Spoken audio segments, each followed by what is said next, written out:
The 7 steps to home ownership, and we're on step number 7, and we're starting right now.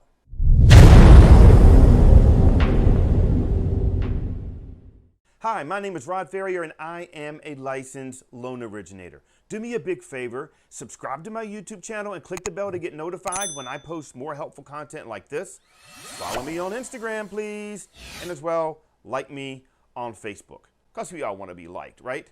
Look, guys, we've already been through step number 1, which is speaking to a loan officer, doing your rent versus buy analysis to determine if this is a right time for you. We've done step number 2. You've completed the loan application. You provided where you lived and worked for 2 years and answered all of the questions that took you to step number 3, which was the pre-qualification process. You've supplied your bank statements and your pay stubs, tax returns, W-2s, as well as copies of your driver's license.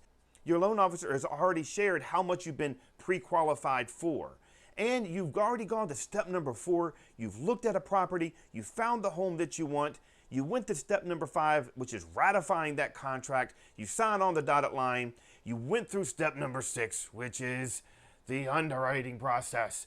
And you've had to provide your whole life on paper. It probably feels like if you've made it that far. And step number 7 is the best part. That's where you get the keys, right? That's where you take ownership of the home. So here's what you can expect when you go to closing.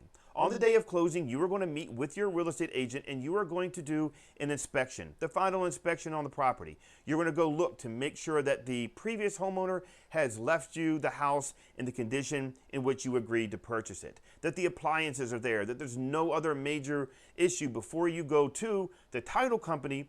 And when you go to the title company, you are going to provide them the down payment money in one of 2 ways. Some title companies ask for a cashier's check from your bank. A cashier's check, if you don't know this already, is simply a check that is certified. It comes right from the bank saying that you have the money in your account and it's transferred easily from your bank to the title company. Or they may ask you to wire funds. Now, be careful when you wire money. Make sure that you have the correct information from the title company on where to send the money. The last thing you want to have happen right now is having hundreds or thousands of dollars being sent to the wrong person who keeps it and steals your money. Also at closing, this is where you sign all of the documents assuming ownership of the home that you agreed to purchase. You're going to be signing information about your loan application all over again because this is the final version of it, and signing the deed and title to your property.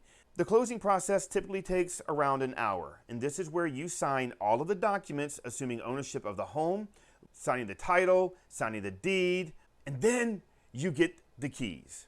The last thing after that is going to be taking some pictures and celebrating. For more information on homeownership or to claim your complimentary home buying consultation, make sure to check out my website below.